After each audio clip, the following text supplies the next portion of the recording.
Mesdames et messieurs, bienvenue sur Zoom Eco Live qui revient sur l'essentiel de l'actualité économique en République démocratique du Congo.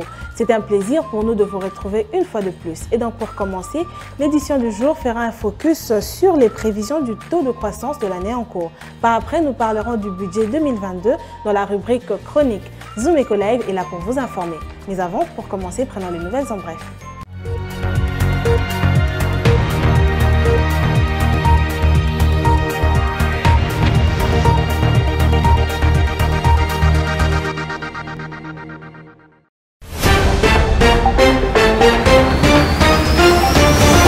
En bref, commence avec cette information. Au cours du dernier Conseil des ministres, le ministre de l'économie a proposé la baisse des prix de produits de première nécessité, entre autres les surgelés. En réaction, la Fédération des entreprises fustige ce qu'elle qualifie d'imposition de prix. Dans une correspondance signée par son administrateur délégué, la Fédération des entreprises du Congo exprime son indignation. Parlons cette fois-ci de la clôture de l'atelier de 3 jours portant sur la digitalisation de la République démocratique du Congo. Le Premier ministre congolais, Jean-Michel Samaloukonde, a annoncé que la feuille de route sur la transformation numérique en RDC sera incessamment soumise au Conseil des ministres. À en croire le Premier ministre congolais, une fois cette feuille de route débattue au Conseil, elle permettra au gouvernement d'optimiser les ressources et d'implanter la transformation digitale en RDC. Nouvelle en bref encore, après la première réunion bilatérale tenue à Gisenyi la veille, ce samedi 26 juin 2021, c'était au tour du président Félix-Antoine Tshisekedi d'accueillir en territoire congolais son homologue rwandais Paul Kagame. Les deux chefs d'État ont fait jonction à la grande barrière de Gisenyi, d'où ils sont allés visiter Kibati, le quartier de Goma le plus touché par l'éruption volcanique du 22 mai 2021.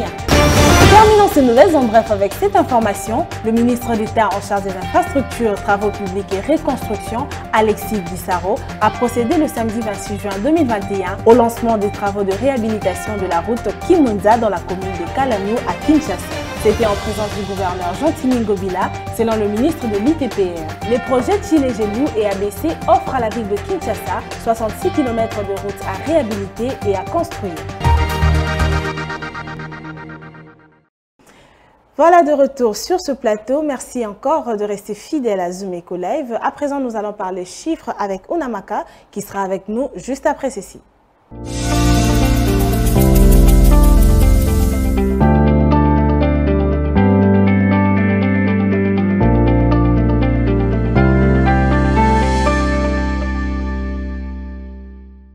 Unamaka, bienvenue. Merci Piombo. Aujourd'hui, avec vous, nous parlons du taux du jour, mais pas seulement ça. Alors, on aimerait savoir, bien sûr, sur quoi se focaliseront les chiffres clés d'aujourd'hui. Ce soir, il sera question des prévisions du taux de croissance de 4,9%, tel qu'annoncé par la Banque centrale du Congo en 2021. Mais avant, justement, d'aborder ce sujet, nous parlerons du cours de change actuel en RDC. Concernant le taux de change de la Banque centrale du Congo, $1 équivaut à 1988 francs congolais. Un franc CFA revient à 3,67 centimes et 1 euro se change à 2413 francs congolais.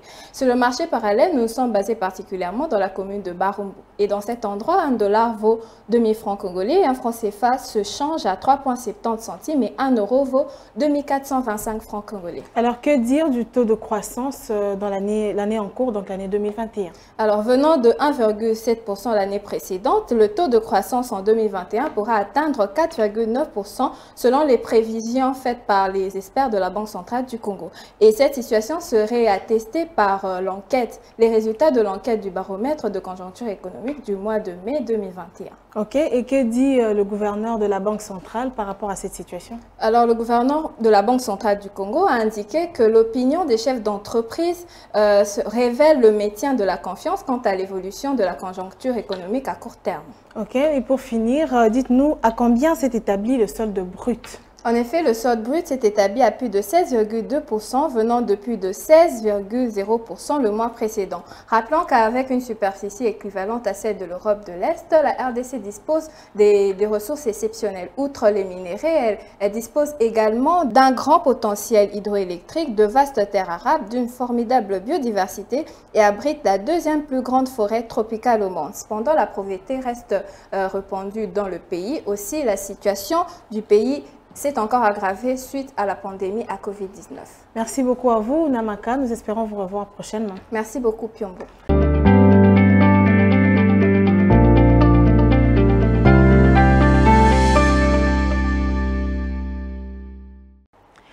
que savoir sur les mesures prises sur la situation de la production d'importation vendue sur le marché de Kinshasa? Nous en parlons dans le dossier après ceci.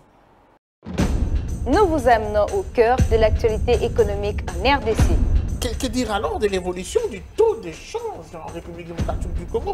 Il y a eu à noter une stabilité relative du taux de change. Tout savoir sur la conjoncture économique, les différents taux de change officiels et parallèles. Tout apprendre et mieux comprendre le rendez-vous économique. Nous vous apportons plus de précisions. Enquête, analyse, dossier. Nous vous rapprochons de la réalité congolaise. Le Watt est un symbole de fierté pour la femme africaine. Sur ce sujet, nous vous souhaitons bienvenue. Entrepreneuriat et activités économiques, chez nous, faisons les marchés ensemble. Nous avons appris à être plus près de vous, offrir à vos yeux ce qui est bon pour votre pays. Suivez-nous également sur nos différentes plateformes. Zoom Eco Live, la référence de l'actualité économique en RDC.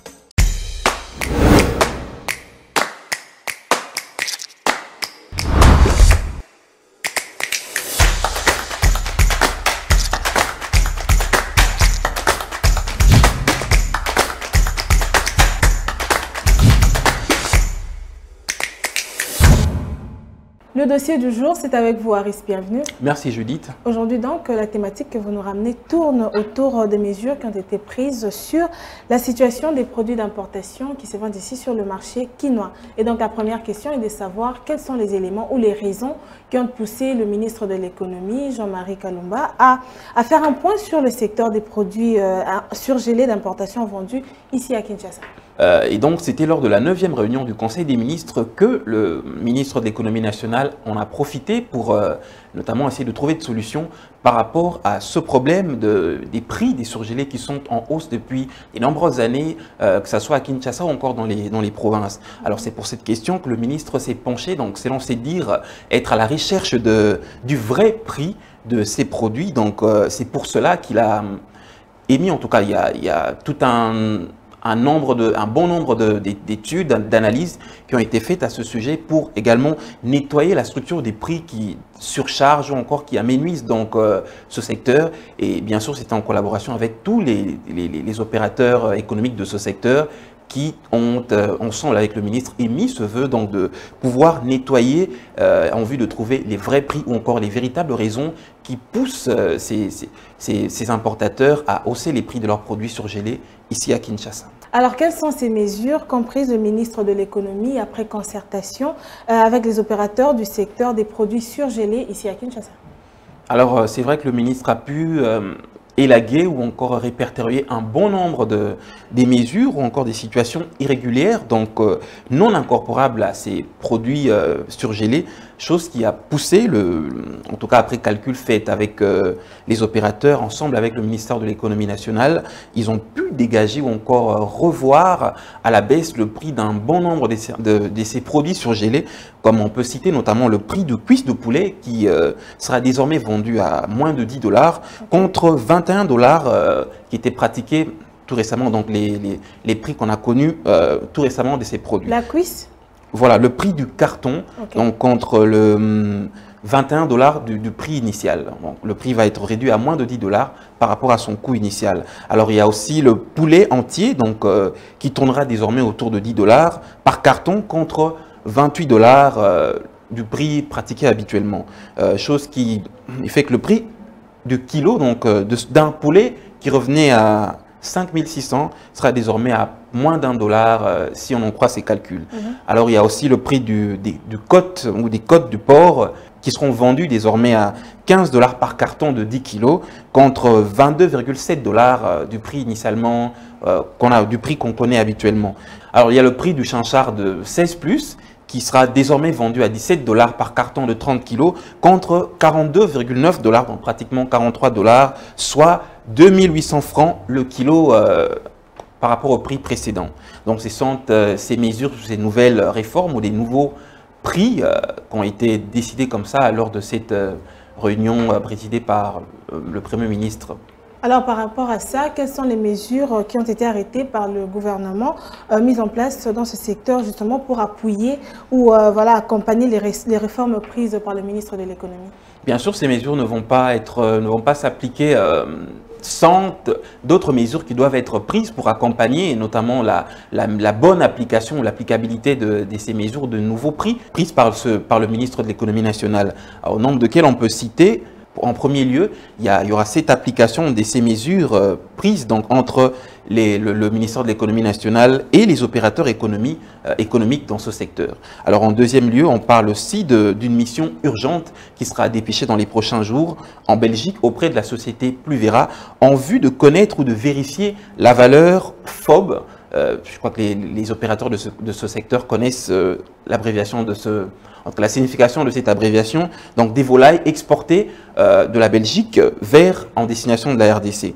Alors la troisième mesure parle de lever les barrières routières irrégulières qui surchargent les prix des produits, surtout des premières nécessités. Okay. Alors on peut parler aussi de la rationalisation des prélèvements parafiscaux, des structures de prix toujours de ces produits, ou encore de l'application scrupuleuse de la réglementation sur les services habilités à exercer dans les frontières conformément au décret-loi en vigueur. Le cinquième point concerne la redynamisation donc, du comité de suivi quant au prix de ces produits de première nécessité par un suivi de proximité. Alors on va finir par cette dernière mesure qui concerne l'extension de la rationalisation des structures des prix d'autres denrées alimentaires, des produits localement au pays. Ok, une petite question avant de finir avec vous. Ça semble être une bonne décision pour la population puisqu'elle pourra plus facilement se procurer ces denrées alimentaires.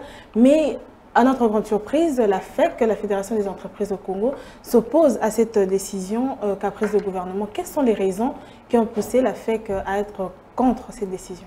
La FEC se dit profondément consternée et qualifie cette décision donc, de menaçante. Et la FEC qui fustige en tout cas cette décision, qui pense que c'est une forme d'imposition, et elle dit même que ces nouvelles mesures donc, violent et contournent les dispositions de l'article 6 de la loi 18/020 du 9 juillet 2018 relatif à la liberté des prix ou encore à la concurrence. Donc c'est pour ces raisons-là que la FEC garde ses positions, donc ne veut pas ou n'appuie pas cette décision prise par le ministère de l'économie nationale concernant les prix des surgelés à Kinshasa. Ok, merci beaucoup Aris pour ce dossier que vous nous apportez aujourd'hui. C'était un plaisir. Passons à présent à la prochaine rubrique, il s'agit de l'invité.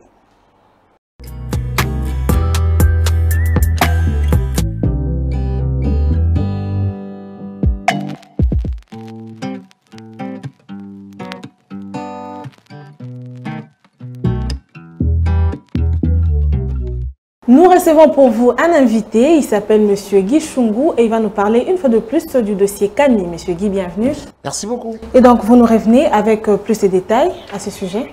Alors, nous devons le dire que ça fait une énième fois que nous revenons sur ce dossier, mais aujourd'hui, ce qui titille encore notre envie d'en parler, c'est parce qu'il y a une voix de plus, une voix de trop. Il s'observe depuis un temps une sorte de paralysie au sein de cette administration du cadastre minier, mais cette fois-ci, on doit le dire que c'est une déclaration du collectif de mouvements citoyens et des ONG de droits de l'homme qui s'impliquent un tout petit peu en tirant la sonnette d'alarme. Il y a un malaise au sein de la société de l'entreprise Kani, et il faut à tout prix que les autorités prennent la situation au sérieux. Les chefs de l'État, le Premier ministre doivent à tout prix s'impliquer.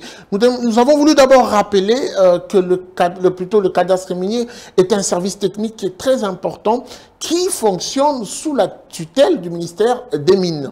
Nous avons également voulu rappeler aux gens, pour comprendre un peu la crise qui sévit au sein de cette société, que le cadastre minier permet à la République démocratique du Congo de veiller sur ses intérêts, surtout en suivant de très près, alors de près, la procédure de cession, les achats de vente de domaines miniers, tant publics que privés. Il y a autre chose, il faut préciser que le cadastre minier également a pour mission régalienne de lutter contre la corruption, les détournements des ressources financières issues de contrats miniers et contre la fraude minière. Alors, une fois que ce cadastre minier est en mal, une fois que la crise et l'impasse trouvent ou loge ou trouvent domicile au sein de ces services de l'État ou de l'administration de ces services publics, alors on doit le dire que c'est tout un système qui est fragilisé. Ok, alors pour la petite histoire, pouvez-vous nous rappeler les irrégularités de la démarche du ministère des Mines?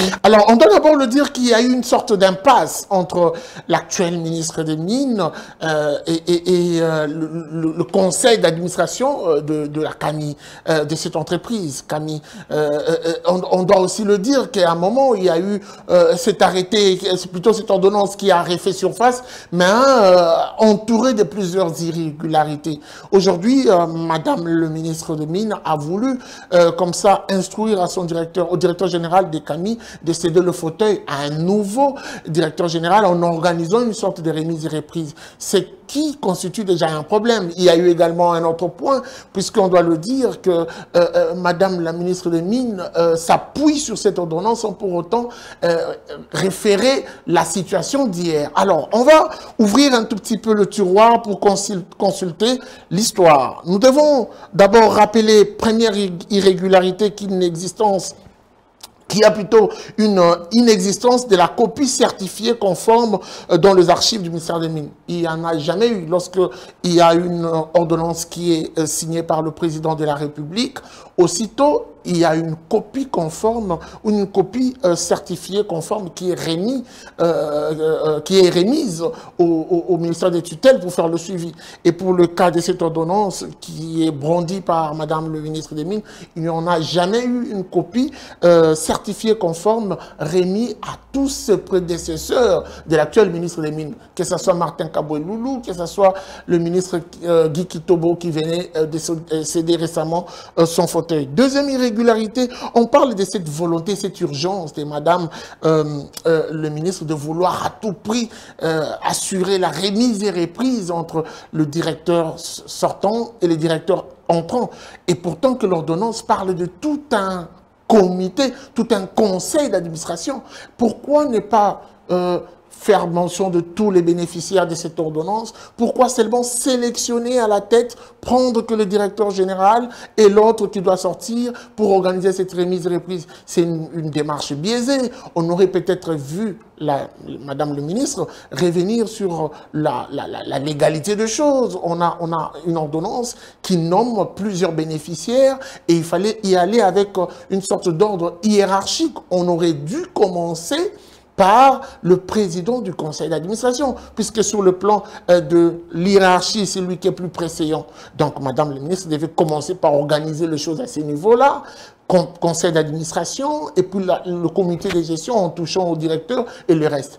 Autre chose, il s'observe que la plupart des gens qui sont concernés par cette ordonnance travaillent déjà. Ils sont certains dans le gouvernement, d'autres sont même par-ci, par-là. Et donc, comment vous pouvez organiser ou mettre en place une ordonnance qui souffre déjà elle-même de son application? Une ordonnance où, je dirais, dans sa composition, les bénéficiaires sont déjà réaffectés ailleurs. C'est un problème. Il y a un autre point, on doit le dire. Il s'agit bien sûr de la mise en écart, je l'ai dit, du président du conseil d'administration, mais plutôt, l'autre point, c'est la présence d'un lobby libanais. Ce qui s'est dit ici, ça s'est dit de manière superfétatoire, mais lorsque nous menons des analyses, nous allons voir qu'il y a de mains noires, il y a de ceux qui tirent de ficelles, il y a même des lobbies qui se font, et nos enquêtes nous ont poussé à croire que ce n'est pas nécessairement l'autorité des tutelles du ministère des Mines qui prend le devant, mais il y a également en sourdine des lobbies libanais qui se font justement pour déstabiliser la situation. Alors nous nous sommes dit, en tant que observateurs, il est grand temps de tirer aussi la sonnette d'alarme, puisque les médias l'ont fait, puisque aujourd'hui les collectifs de mouvements citoyens et également les ONG de défense des droits de l'homme le font. Pourquoi pas nous, observateurs, pourquoi pas la population, puisque on doit le dire, plus le temps passe, plus les choses se fragilisent, plus on est en train de tuer la société, elle risque de perdre grand et être enterrée de sa plus belle mort. Ok, merci à vous, Guy Chungou, d'avoir répondu à notre invitation. Une fois il y aura évolution, nous espérons vous recontacter pour avoir beaucoup plus de précision. Je vous remercie. L'édito du jour, on nous parle du budget 2022. Faudrait-il espérer à une réalisation d'un solde excédentaire? Plus de détails dans la chronique avec Patrick Bomboka. Suivez.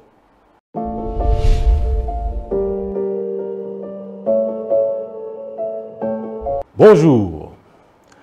Le processus d'élaboration du budget de l'exercice 2022 est lancé en République démocratique du Congo.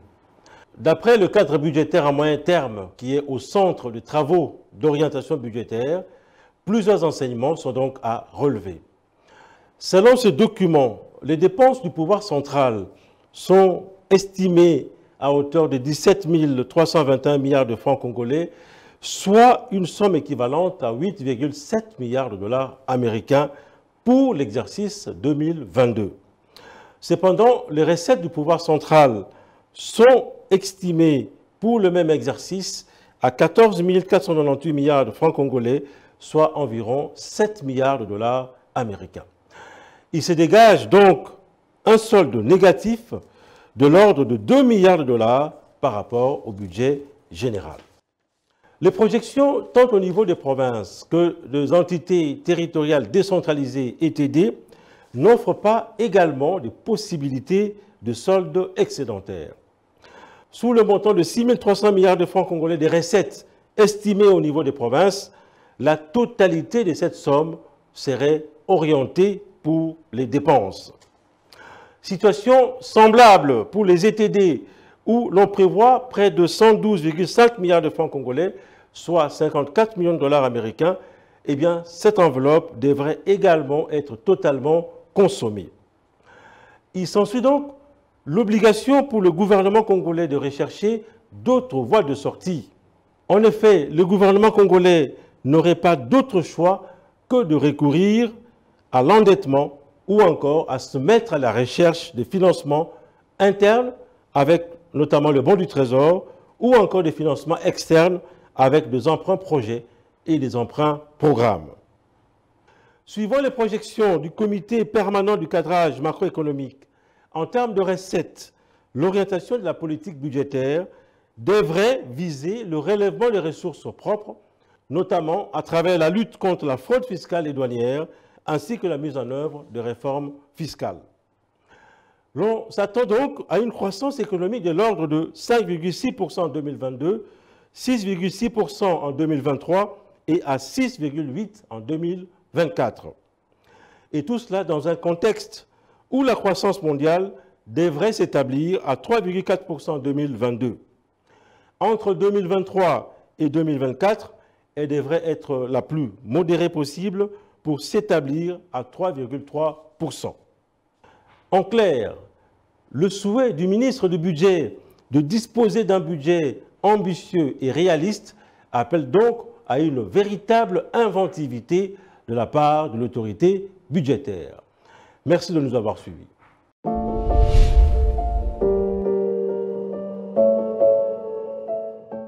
Quels sont les rendez-vous économiques de la semaine? C'est dans la rubrique Agenda qui nous est présentée bien sûr par Adassa Grace. C'est parti.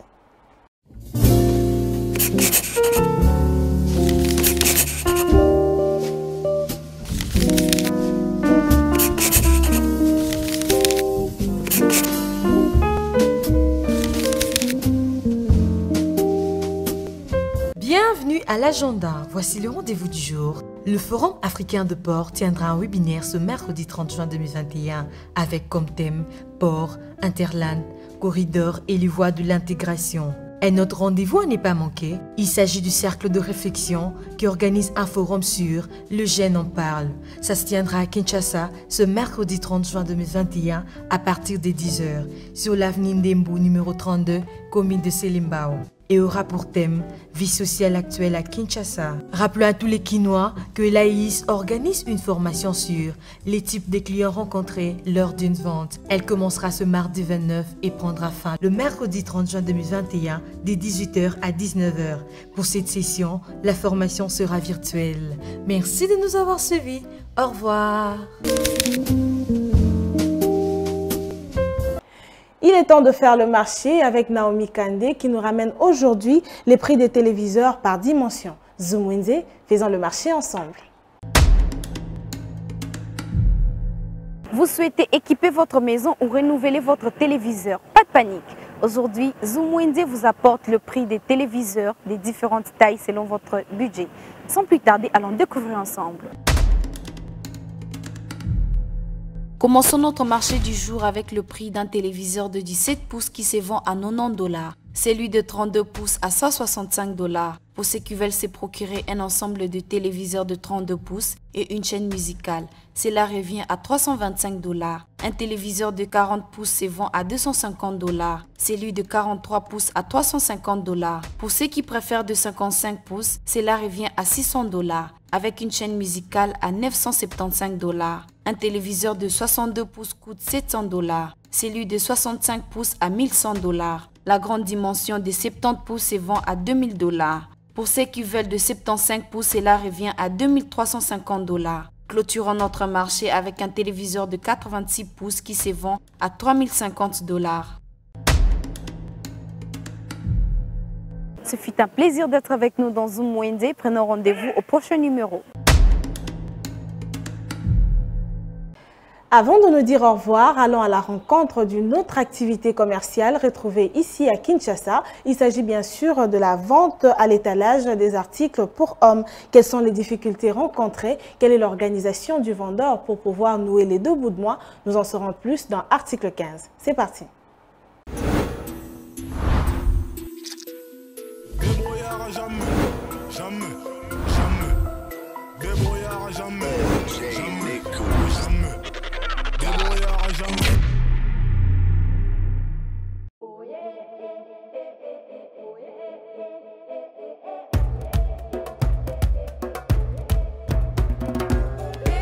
Nga nateka soulier, nateka la ceinture, nateka la chaussette. 2 à 3, 4 chemises, veste. Na omeliana 20 ans on a sali vraiment aider nga par rapport à to kanate po to tanga poto ya oteka meza par rapport à via mboka ndene ni biso.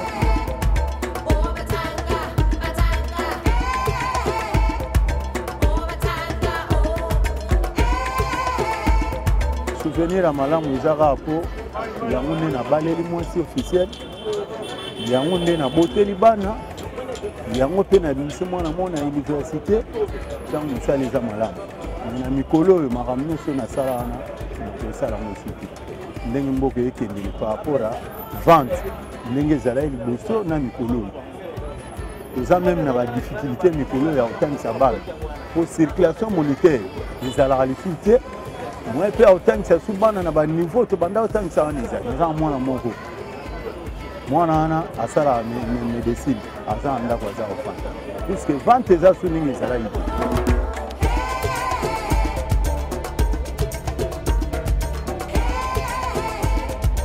Badifficulté eza par rapport à nde tokomi na bamoment oyo changement ya pouvoir esalami koteka eza su malamu te tozose retrouve su te mbongo emo ezomonana te kala ezala bokolongo na bino 16h 15h30 midi ya badifficulté ya mbongo ndenge ezomonana te yango tokomolonga ata mosu bokolonga 17h 18h.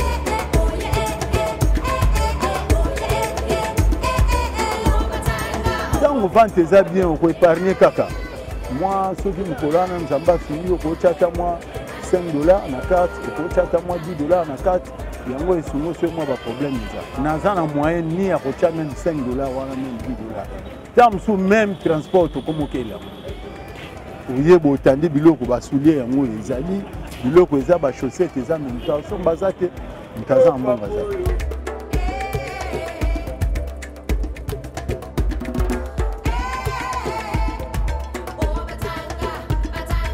conseil ça par rapport à ba jeune bazotika na ndako conseil ça ka babunda ça les a attendé biso toza au débris ba auto école ezali ba menuiserie ezali ba charpentier ezali ba maçonnerie ezali soko école atamsa maboko ko aider na vino mobimba par rapport à même biso ndeto fandi ko biso ça exemple ça maboko mutu asala ta couture ou asala ta maçonnerie ou asala ta menuiserie ko sunga na vino mobimba.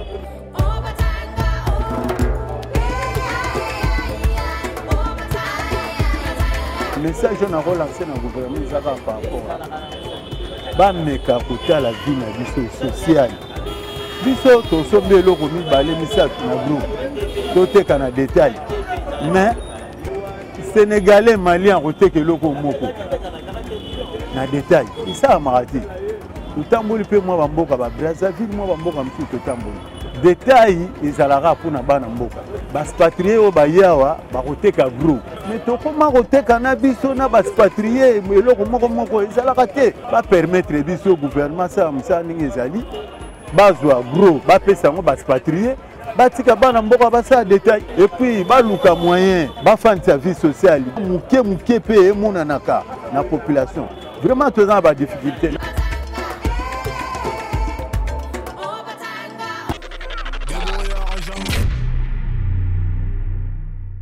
Voilà, c'était tout pour aujourd'hui. Surtout, n'hésitez pas de nous suivre sur nos différentes plateformes et vous serez toujours mis à jour sur l'évolution de l'économie ici en République démocratique du Congo.